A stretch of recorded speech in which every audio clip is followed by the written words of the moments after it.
PPT Sejarah Kebudayaan Islam Kelompok 1. Halo, selamat pagi. Di sini kami akan mempresentasikan tugas Ibu Asri Ningsih mengenai Daulah Mughal. Anggota kami, Ahmad Hafid Kusuma, Karisma Nur Rahmawati, Fatihun Rahmatul Hasanah, Dinda Nafisatul Aini, Marleta Tricahya, dan Silvi Aulia Rahma. Yang akan kami bahas, sejarah lahirnya Daulah Mughal, strategi dan kebijakan, kemajuan dan juga kemunduran. Peradaban Islam pada masa periode klasik sampai pertengahan merupakan masa keemasan peradaban Islam. Pada masa itu, tidak ada bangsa lain yang bisa menandingi hebatnya peradaban Islam. Kejayaan peradaban Islam bisa dirasakan di semua penjuru dunia. Salah satu kejayaan Daulah Islam adalah di India. Beberapa daulah Islamiyah pernah berdiri di India, di antaranya Mamluk 1206 sampai 1290, Khalji 1206 sampai 1320, Tughluq 1320 sampai 1413, dan masih ada beberapa di antara lain. Namun di antara yang paling menonjol adalah Mughal. Sejarah lahirnya Daulah Mughal. Perjalanan panjang untuk membentuk sebuah imperium India Muslim dimulai dari Kesultanan Delhi. Daulah Mughal bukanlah daulah pertama di India. Sebelumnya sudah berdiri kekuasaan Islam, namun sebelum menemukan kejayaannya, jadi Daulah Mughal bisa dikatakan sebagai penerus Kesultanan Delhi yang sudah berdiri terlebih dahulu. Daulah Mughal dirintis oleh Zahiruddin Muhammad Babur 1526 sampai 1530 Masehi. Ia adalah seorang cucu dari Timur Leng. Ayahnya adalah Umar Mirza, yaitu penguasa Faghana. Kepemimpinan Babur sudah diwariskan oleh ayahnya pada saat Babur masih berusia 11 tahun. Ia punya ambisi kuat untuk menguasai Samarkand, yaitu kota terpenting di Asia Tengah pada masa itu. Dalam usaha pertamanya, ia mengalami kekalahan, tetapi karena mendapat amunisi tambahan dari Daulah Syafahi, akhirnya Samarkand bisa dikuasai pada tahun 1494 Masehi. Setelah Samarkand, target berikutnya adalah Kabul, ibu kota Afghanistan. Dan setelah Kabul berhasil ditaklukkan, Babur melanjutkan ekspansinya ke India. India dalam keadaan krisis di bawah kepemimpinan Ibrahim Lodi. Kondisi dalam negeri diliputi kekacauan. Paman Ibrahim Lodi yang bernama Alam Khan bersama Daulat Khan atau Gubernur Lohare meminta utusan ke Kabul dan meminta bantuan Babur untuk menjatuhkan Ibrahim Lodi di Delhi. Strategi dan kebijakan. Sebagai daulah yang besar, Daulah Mughal mampu membawa Islam di tengah daratan India yang didominasi oleh masyarakat Hindu. Mughal berjaya menguasai wilayah mayoritas berpendudukan Hindu. Walaupun umat Islam adalah penduduk mayoritas, dalam kurun kurang lebih 3,5 abad, Daulah Mughal dipimpin oleh beberapa sultan. Di antaranya adalah Zahiruddin Muhammad Babur 1526 sampai 1530 Masehi. Zahiruddin Muhammad Babur menjadi penguasa pertama sekaligus pendiri Daulah Mughal. Pada masa kepemimpinannya, seluruh kebijakan dikerahkan digunakan untuk membangun fondasi pemerintahan. Pada masa pertempuran di daerah Gogra, Babur dapat mengakhiri perlawanan Lodi pada tahun 1529 Masehi. Zahiruddin Muhammad Babur menguasai wilayah yang sangat luas, perbatasan dengan Kekaisaran Ming di timur Tiongkok dan Daulah Syafi'iyah di barat Persia. Zahiruddin Muhammad Babur tutup usia pada tahun 1530 Masehi. Yang kedua, Humayun 1530 sampai 1556 Masehi. Humayun melanjutkan kepemimpinan ayahnya Babur. Humayun memimpin Mughal kurang lebih 26 tahun. Daulah Mughal di bawah kepemimpinan Humayun bisa dikatakan sebagai masa konsolidasi kekuasaan periode pertama. Pada tahun 1450 Masehi, Humayun berhasil dikalahkan oleh Sher Khan dari Afghanistan pada tahun 1556 Masehi. Humayun meninggal dunia setelah setahun sebelumnya berhasil mengembalikan kejayaan Daulah Mughal. Yang ketiga, Jalaluddin Muhammad Akbar 1556 sampai 1605 Masehi. Akbar menjadi raja terbesar Daulah Mughal di India. Dia lahir di Umarkot, Sind pada tanggal 15 Oktober 1542. Akbar adalah pemimpin Mughal paling kontroversial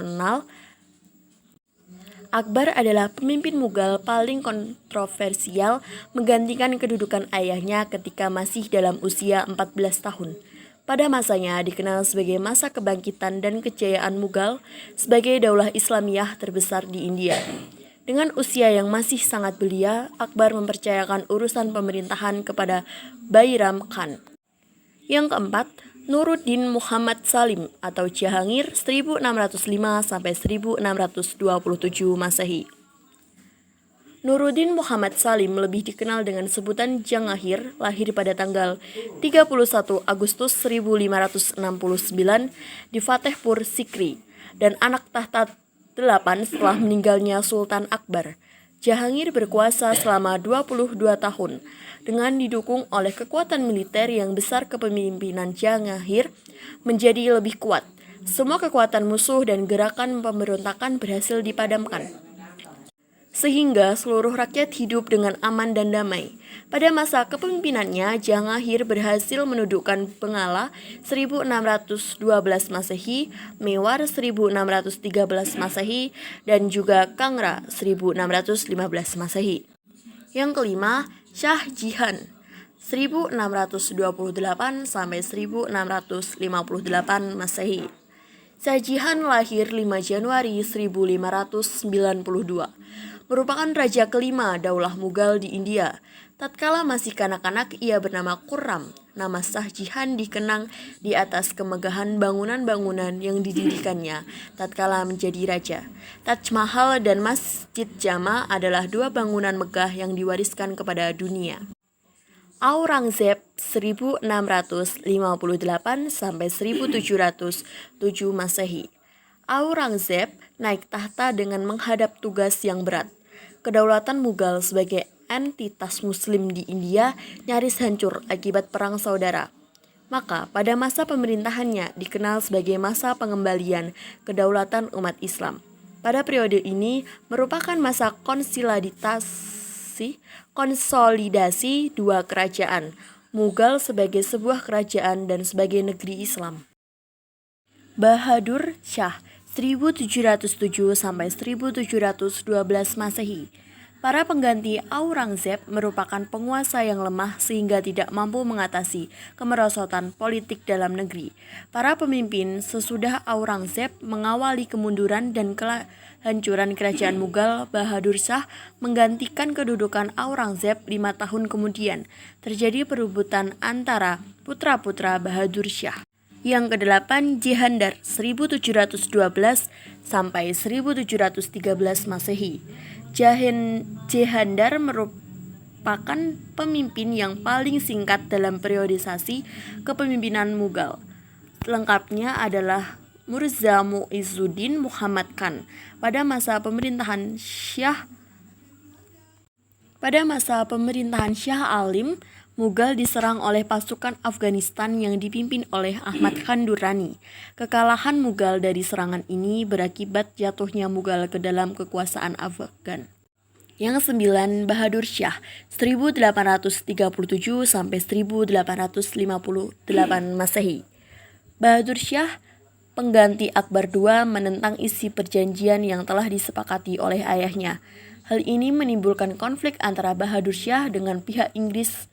Bahadur Shah, raja terakhir kerajaan Mughal, diusir dari istana pada tahun 1885 Masehi. Dengan demikian berakhirlah kekuasaan kerajaan Islam Mughal di India.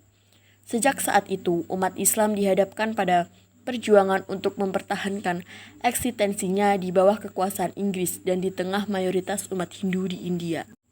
Kemajuan Daulah Mughal. Yang pertama, bidang politik dan administrasi. Pemerintahan perluasan wilayah pada masa Daulah Mughal berhasil menguasai Chundar, Ohon, Chittor, Rantaliar, Kalinjar, Gujarat, Surat, Dinar, Bengal, Kashmir, Orissa, Dekun, Gawighar, Namhala, Ahmadnagor, dan Asirgah. Dan konsolidasi kekuatan usaha ini berlangsung sehingga masa pemerintahan Aurangzeb menjalankan roda pemerintahan secara pemerintahan militeristik. Yang kedua, bidang ekonomi. Terbentuknya sistem pemberian pinjaman bagi usaha pertanian. Adanya sistem pemerintahan lokal yang digunakan untuk mengumpulkan hasil pertanian dan melindungi petani. Setiap perkampungan petani dikepalai oleh seorang pejabat lokal yang dinamakan muhaddam atau potel.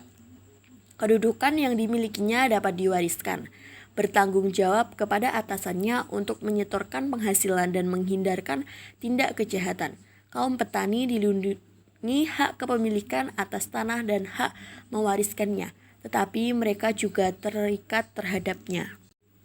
Yang ketiga, bidang agama. Pada masa Akbar, perkembangan agama Islam di Kerajaan Mughal mencapai suatu fase yang menarik, di mana pada masa itu Akbar memproklamasikan sebuah cara baru dalam beragama, yaitu konsep din ilahi. Karena aliran ini Akbar mendapat kritik dari berbagai lapisan umat Islam.